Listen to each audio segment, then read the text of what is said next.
feeling pretty good. I'm feeling healthy. I had an STI check last week. Yeah. Don't worry. I didn't have sex. I was just in Red Deer.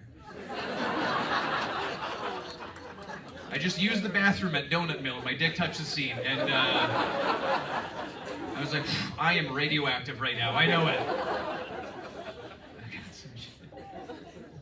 No, I got checked, and that's. I don't know if you guys have ever had an STI check before, but there's two steps. One is you got to get a needle for a blood test, and then they give you a cup for a semen sample.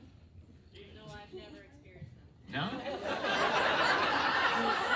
Well, I mean, they ask for urine, but I give semen as well. I do both. Dude, when I get checked, I leave no stone unturned. Dude, if I go to a doctor, when they do the checkup, when they hold your balls and tells you to cough, I sneeze as well. All right, that was a dumb joke, but yeah, I went, and I was worried about the blood test because I don't like needles, and I showed up, and the nurse that was doing the blood test, it was his very first day on the job. Yeah, first day. He walked in, and you could tell right away, this is how new he was, that when he wrapped up my arm, he wrapped it up and then looked at it and was like, fuck, I used the wrong thing. And I was like, do you want to fix it? He's like, it should be fine. So he starts, looking for the vein. So I look away, because I don't want to watch. And then I hear him go, is this vein okay? And I don't look because I'm like, surely he's talking to somebody else. Surely he's not asking the patient which vein he should be using. He's certainly got a headset talking to a nurse in another room. So I don't look, and he's like, sir. I'm like, yeah? He's like, is this vein okay? And I'm like, I don't fucking know. Why would you ask me? And he's like, well, you've had an STI check before, right? I'm like, dude, you think I've done this so many times I have a favorite vein?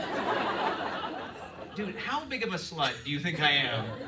That made me like, oh yeah, this one's only been negatives every time. Use this one. Just stick with the old faithful. So I'm like, I don't know. And then he's like, all right, I gotta go get my shadow. And he leaves, gets like the lead nurse or whatever. And she comes in, and he's like, can I use this vein? And she said, they all have blood in them. Yeah, I did not know that was a dumb question until she said that. I was annoyed he didn't know, but I was like, valid question. And then she's like, they all have blood, dumbass. I'm like, yeah, you fucking dipshits! Anyways, I got my results back, and I am pregnant. Now I gotta figure out, Dane, is there any couples in here tonight? Make some noise if you're a couple. Yeah? Love. I'd like to see that. If I can give you any advice on how to last as a couple, it's this. Make sure you communicate. Always check in with the other person, see what they're up to every day. You always got to know with whatever your partner's up to. I learned that the hard way in my last relationship. This was a couple years ago, but a politician was caught laundering money, and there was a protest at City Hall, and my girlfriend at the time decided she wanted to go. So she made her own sign, went downtown, and protested. When she came home, instead of throwing her sign away, she decided to just leave it on our bed. This was the problem. She didn't tell me that she was going to a protest. She didn't give me heads up. So when I came home from work, I walked into her bedroom, and on my pillow, there was a sign that said, "Tell the truth." Yeah, it's a funny story right now. Right now, it's fucking hilarious.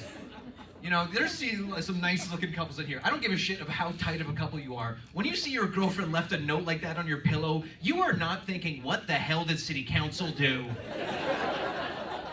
to fire my sweet baby up like this?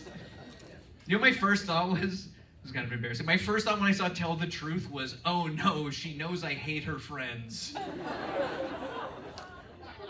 That's, mean, but it could be worse. So I was like, all right, I gotta fucking sort this out. So I just brought the sign into the kitchen where she was, and as soon as she saw the sign, she started talking about the protest, and like an idiot, I just blurted out, I was like, oh shit, I thought you made this for me. And she was like, what? I was like, I don't know, I saw "Tell the Truth" on my pillow, and I was a little worried you thought I was lying about something. She was like, huh. Why would you be worried about that? What? Why would he be worried about something like that? Seems like a weird thing to be worried about unless you've been lying. So, have you been lying to me? And I was like, you know I love your friends. Then I became single.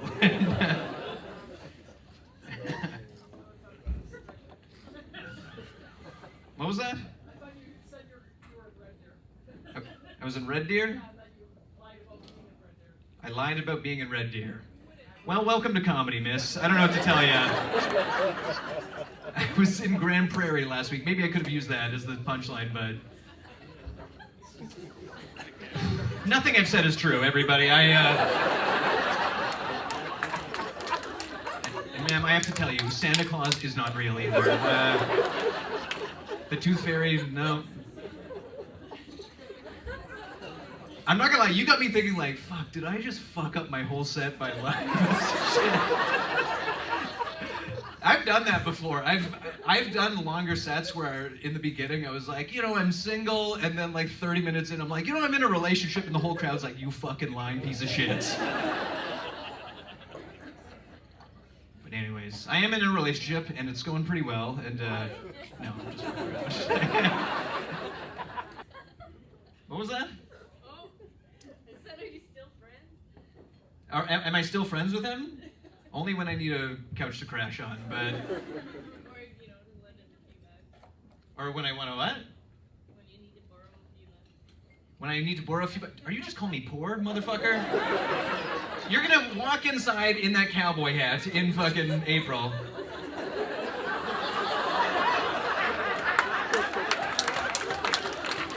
Did you buy your ticket to the Stampede and just black out and be like, I think it's today, and fucking... just wander around. I think it's in the casino. Where's the bull to ride? The Trampede has gone far. I respect. I'm sorry. I don't know where to go from here. Things are going okay for me, I've been on the road, and I got lucky the other night,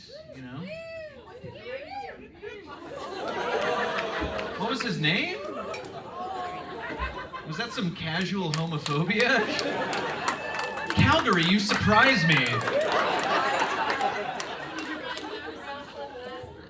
Pardon? Back around to my password. I have to say, I've interacted with a lot of audience members in my career, and I might hate you the most. But in a way that your face will stick in my heart. And when I want to work out of the gym and just push out that extra fucking last 5 minutes, like, fuck Trampede! So I thank you for that. His name was Mike. No, I met